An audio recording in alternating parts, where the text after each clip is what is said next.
হাওর অঞ্চলে ক্ষতিগ্রস্ত কৃষকদের ৩ মাস সহায়তা দেবে সরকার বলে জানিয়েছেন প্রধানমন্ত্রী তারেক রহমান। ফ্যামিলি কার্ডের কারণে বাজেটের উপর চাপ পড়ার কোনো আশঙ্কা নেই বলেও জানান তিনি। সংবাদে নির্ধারিত প্রশ্ন উত্তরে এসব কথা বলেন সরকার প্রধান। আব্দুল হাদের প্রতিবেদন। মাননীয় সদস্য, শপথ নেওয়ার পর প্রধানমন্ত্রী তারেক রহমান নির্বাচনী ইশতেহার বাস্তবায়নে কাজ শুরু করেছেন। ঢাকা কেন্দ্রিক গড়ে উঠেছে এবং একদিন দুই দিক না, দেশের প্রান্তিক জনগোষ্ঠীর উন্নয়নে বেশ কিছু প্রি পাইলটিং প্রকল্প চালু করেছেন, যার মধ্যে ফ্যামিলি কার্ড, কৃষি কার্ড, ক্রীড়া কার্ড অন্যতম। আগামীতে আরও বেশ কিছু প্রকল্প চালু করতে যাচ্ছে ঢাকা সরকার। দক্ষিণ সিটি কর্পোরেশন কর্তৃক এসব প্রকল্পের কারণে আগামী বাজেটে চাপ পড়বে কিনা সংসদে প্রধানমন্ত্রীর কাছে প্রশ্ন রাখেন বিরোধী দলের সংসদ সদস্য হাসনাত আব্দুল্লাহ। এবং এই অর্থটাকে আমরা সোশ্যাল সেফটি নেটসের যেই খাতগুলো এখন বর্তমানে বিদ্যমান রয়েছে সেগুলো থেকে কেটে এনে আমরা সেখানে বরাদ্দ দিচ্ছি, নাকি হচ্ছে আমরা নতুন করে আমরা এই খাতগুলোতে টাকা দিচ্ছি? যদি নতুন করে দেই সেক্ষেত্রে মুদ্রাস্ফীতি ঘটার সম্ভাবনা রয়েছে কিনা।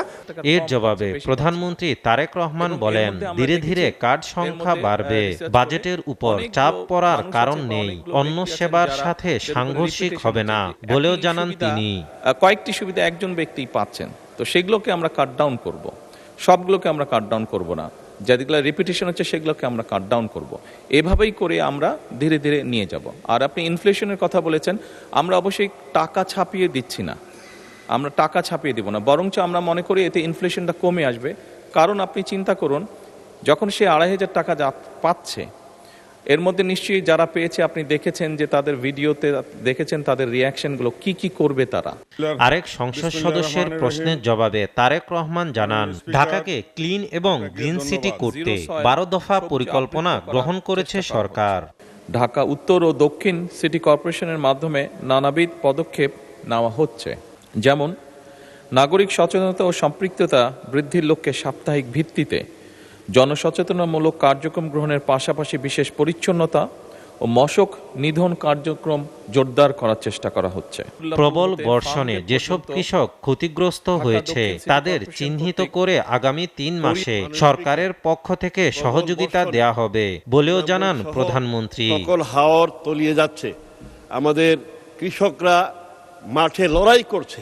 মাননীয় প্রধানমন্ত্রী, আমি দুর্যোগ ব্যবস্থাপনা মন্ত্রী, ওনার সাথে আমি কথা বলে এসেছি এবং নির্দেশনা দিয়ে এসেছি যে সকল এই ৩টি জেলার সহ ময়মনসিংহেরও কিছু অঞ্চল এই সমস্যার সম্মুখীন হয়েছে প্রবল বর্ষণে, এই এলাকাগুলোতে যেই কৃষকরা ক্ষতিগ্রস্ত হয়েছে, যাদের ফসল নষ্ট হয়েছে, তাদেরকে লোকেট করে আগামী ৩ মাস আমরা তাদেরকে চেষ্টা করব সরকারের পক্ষ থেকে সহযোগিতা দেওয়ার জন্য।